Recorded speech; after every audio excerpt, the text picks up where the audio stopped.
प्रिय विद्यार्थी सभी को जय श्री राधे कृष्ण। जैसे कि आप जानते हैं मैं अपने चैनल दिव्यांश क्लास चैनल में लगातार आपको हाई स्कूल गणित की वीडियो के माध्यम से प्रश्नों की श्रृंखला लगातार कंटिन्यू प्राप्त करा रहे हैं, जिसमें एनसीईआरटी जो किताब हमारी सरकारी, जिस पर सरकार का भी फोकस है कि सरकारी किताब ही पढ़ाई जाए, तो उसमें उसी के अकॉर्डिंग हम चल रहे हैं।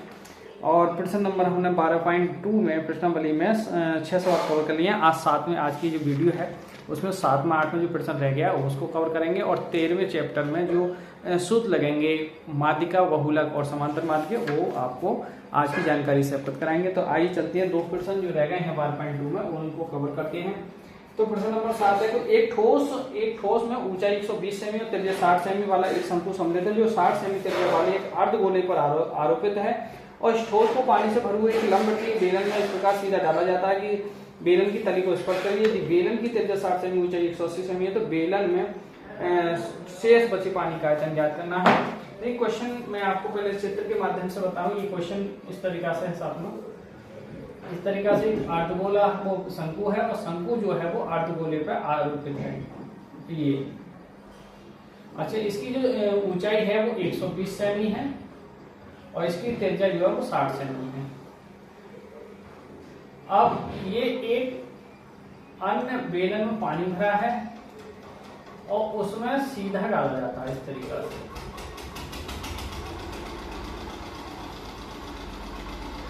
जब सीधा ये डाला जाता है, ये आपका इस तरीका से हो जाएगा।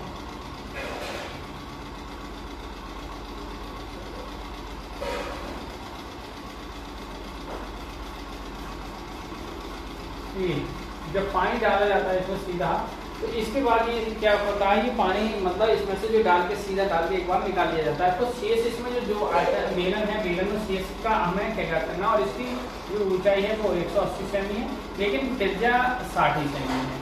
तो इसके प्रकार जो तीनों हैं, शंकु है, अर्धगोला है और आपका बेलन है, उसकी त्रिज्या सबकी 80 है। तो आप लिखेंगे यहाँ शंकु की त्रिज्या, देखिए हल इसका यूज करेंगे, शंकु की त्रिज्या। तो शंकु की जो त्रिज्या होगी वो 60 सेमी। अब इसी प्रकार बेलन की भी बड़ी त्रिज्या है, तो बेलन की जो त्रिज्या होगी आपकी स्मॉल r बराबर वो भी 60 सेमी होगी। और फिर अब अर्धगोला है, तो अर्धगोले की त्रिज्या निकालेंगे हम, तो अर्धगोले की त्रिज्या, तो अर्धगोले की जो त्रिज्या है वो भी r बराबर 60 सेमी है। अब देखिए शंकु की जो ऊंचाई दे रखी है इन्होंने, शंकु की ऊंचाई, तो शंकु की ऊंचाई स्मॉल h बराबर 120 सेमी दे रखी है, और बेलन की ऊंचाई दे रखी है, बेलन की ऊंचाई, तो बेलन की ऊंचाई आपकी कैपिटल H मानेंगे उसको 180 सेमी है। और अब आप इसको हम आगे हल करते हैं। देखिए, तो हम बेलन में से डाल के सीधा निकाले हैं, तो आप क्या करेंगे, शेष यहाँ से लिखेंगे, इस तरीका से एक लाइन लिखी जाएगी। क्या लिखी जाएगी कि बेलन में शेष पानी का आयतन, शेष पानी का आयतन, तो शेष पानी का जो आयतन है वो निकालेंगे, तो क्या हो जाएगा, हम कैसे करेंगे, बेलन के आयतन में से पाई आर स्क्वायर कैपिटल H में से एक तो शंकु को घटा देंगे पाई आर स्क्वायर H, और एक आपका गोले का घटेगा, गोला है ये एक प्रकार से गोले का घटेगा, नहीं सॉरी अर्धगोले का ही घटेगा, अर्धगोले का घटेगा, तो अर्धगोले का क्या हो जाएगा 2/3 पाई आर घन। अब यहाँ से देखिए मान रखेंगे कि यहाँ आर पाई आर स्क्वायर क्या है, कॉमन है, कॉमन भी कर सकते हैं यहाँ से, शेष आयतन ये आ जाएगा आपका, तो v बराबर पाई आर स्क्वायर हम कॉमन कर रहे हैं, तो यहाँ से देखिए कैपिटल H बचेगा, और माइनस यहाँ से आपका H/3 बचेगा शंकु वाला, और यहाँ से r की घात 3 है तो 2 आ जाएगी, तो 2r/3। अब यहाँ से मान रखेंगे, देखिए पाई की वैल्यू जो है वो 3.14, r का मान है 60 का स्क्वायर, h की जगह 180 है, माइनस h की जगह 120 भाग 3, और 2r की जगह आपका 60 है भाग 3 है, तो 3 से 60 को भाग करेंगे 2 बार कटेगा, 3 से ये 4 बार कटेगा, तो ये 3.14, 6 का वर्ग 36 हो जाए, यानी 3600, ये 180 माइनस 40 माइनस के 20 40। अब देखिए हम घटाएंगे 3.14 गुणा 3600, और ये घट के कितना बचेगा आपका 100 बचेगा। देखिए 180 में 40 यानी 80 घट जाएगा, 100 बचेगा, तो कुल मिलाकर ये आएगा 3.14 गुणा हम 36 करें और 4 जीरो आ जाएंगे, ये घन सेमी में आएगा। इसको आयतन में हम इसकी जो मल्टीप्लाई करें हम, तो देखिए ये आप 113 0 4 और 4 जीरो, सॉरी 4 जीरो आएंगे यहाँ, और 4 जीरो पॉइंट के बाद लग जाएगा, पॉइंट लगेगा आपका 4 जीरो है, तो 2 और 2 4 नहीं, सॉरी हाँ 6 का 3600 हो गया, सही है। तो 4 यूनिट बाद 2 के पॉइंट बाद लग गया। अब 2 के बाद जब पॉइंट लग जाएगा तो ये आपका बचेगा 30 4 और 0 0। ये आपके मैं बता घन सेमी में, इसे मीटर में चेंज करेंगे तो हम क्या करेंगे 10 लाख से भाग कर देंगे, 100 100 100 1 2 1 2। अच्छा अब 1 2 3 4 के बाद पॉइंट लगा, 4 के बाद पॉइंट लगा देंगे यहाँ, तो फाइनल वैल्यू आ जाएगी 1.1304 घन मीटर। ये शेष पानी का आयतन बचेगा किसमें, बेलन में। तो बेलन में शेष पानी का जो आयतन बचेगा वो आप नोट कर सकते हैं ये। तो इस प्रकार ये क्वेश्चन नंबर जो 7 है वो कंप्लीट हो जाता है। आइए बढ़ते हैं क्वेश्चन नंबर 8 की ओर। आइए बढ़ते हैं क्वेश्चन नंबर 8 की ओर, और इस प्रश्नावली का अंतिम क्वेश्चन है ये। क्वेश्चन है एक गोलाकार कांच के बर्तन की एक बेलन के आकार के ऊपर गर्दन है। एक प्रकार से आप ये समझिए जैसे जो घड़ा होता है, गगरी जो इसे कहते हैं, एक प्रकार से वो घड़ा होता है। तो वो कह रहा है एक घड़ा जो है वो उसका जो मुंह है वो बेलन के आकार का है, नीचे एक गोलाकार भाग है और जिसका व्यास 8 सेमी है, और उसके बेलन के भाग की जो ऊंचाई है वो कह रहा है 8 सेमी है। इसकी ऊंचाई कितनी दे रहा है 8 सेमी, और इसकी जो व्यास है इसका 2 सेमी दे रहा है। तो वो कह रहा है कि इसमें ये मानते हुए एक बालक ने इसका आयतन ज्ञात करा, और इसका आयतन एक बालक ने 345 घन सेमी ज्ञात किया। तो बच्चे का जो उत्तर है इसका, एक बच्चे ने जो आयतन ज्ञात किया था इसका ज्ञात किया था 345, ये किसी बच्चे के द्वारा, विद्यार्थी के द्वारा ज्ञात किया गया था। तो वो कह रहे हैं कि क्वेश्चन जो इसमें आयतन बच्चे ने निकाला है कि ये सही है या गलत है। तो हम इसे सही निकालेंगे कि बच्चे के द्वारा जो आयतन निकाला जा रहा है कि वो सही है या गलत है। तो आइए हम इसका हल करते हैं।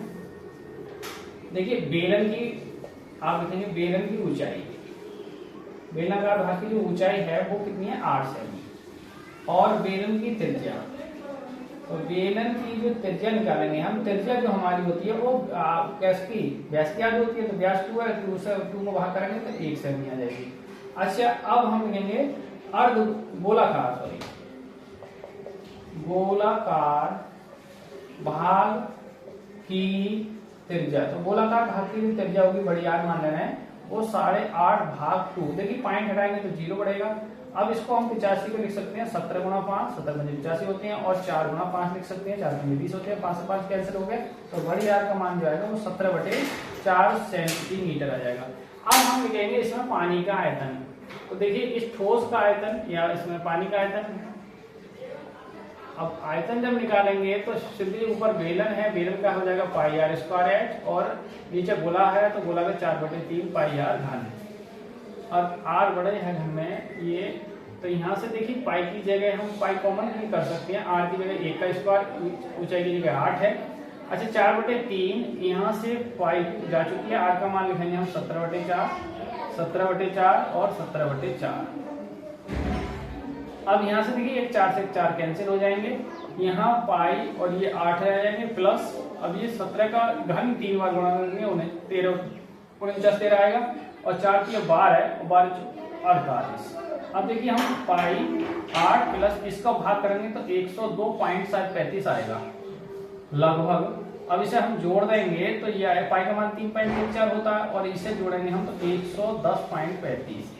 अब इसकी हम यदि मल्टीप्लाई करें हम किसकी 110.35 की जब इससे गुणा करेंगे तो ये आएगा 346.4 या फिर 5.9 शायद, या फिर जो भी आया आपका। तो यहां से ज्यादा करेंगे तो 346.51 या 50 आएगा अकॉर्डिंग के, घटाएंगे तो बढ़ जाए। तो अब आयतन कितना आया इसका, ठोस का आयतन 346, बच्चे का जो आयतन है वो 345, तो बच्चे का आयतन 345 और राइट आंसर 346। तो इसका मतलब ये बच्चे का जो निकाला हुआ क्वेश्चन है वो सही नहीं है।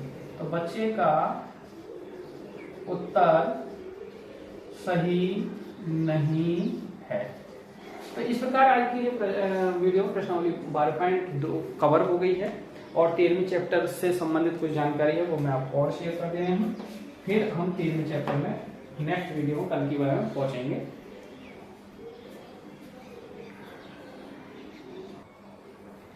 जो चैप्टर नंबर 13 है सांख्यिकी, इसमें से देखिए 6 नंबर का जरूर क्वेश्चन आएगा इसमें से।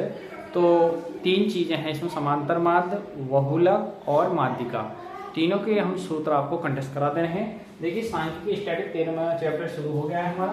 13वें चैप्टर में पहले नंबर पर जो पूछा गया है वो समांतर माध्य है। इंग्लिश में इसको अर्थमेटिक मीन कहते हैं, समांतर माध्य, और इसको हम एम से लिखेंगे। तो देखिए समांतर माध्य होता है संख्याओं का योगफल, संख्याओं का योगफल और बटे संख्या, कितनी संख्याएं हैं 10 20 जो भी है।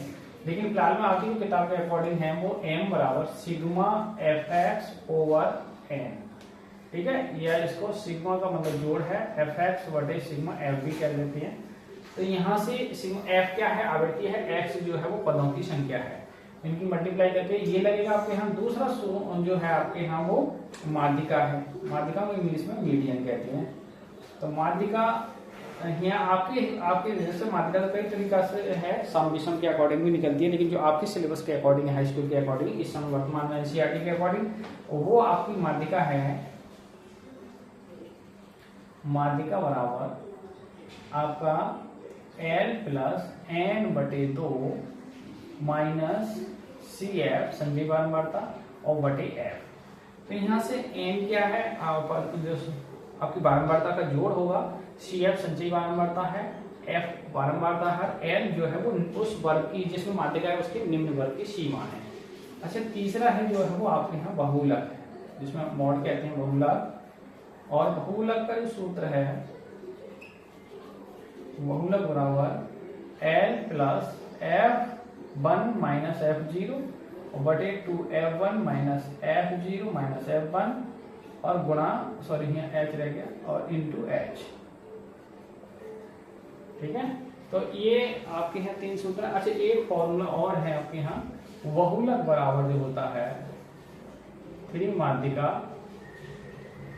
माइनस 2 माध्य, यानी बहुलक को हम m0 कहते हैं, 3md, और यहाँ माध्यिका को हम md कह सकते हैं शॉर्ट में, md और माइनस 2 माध्य m।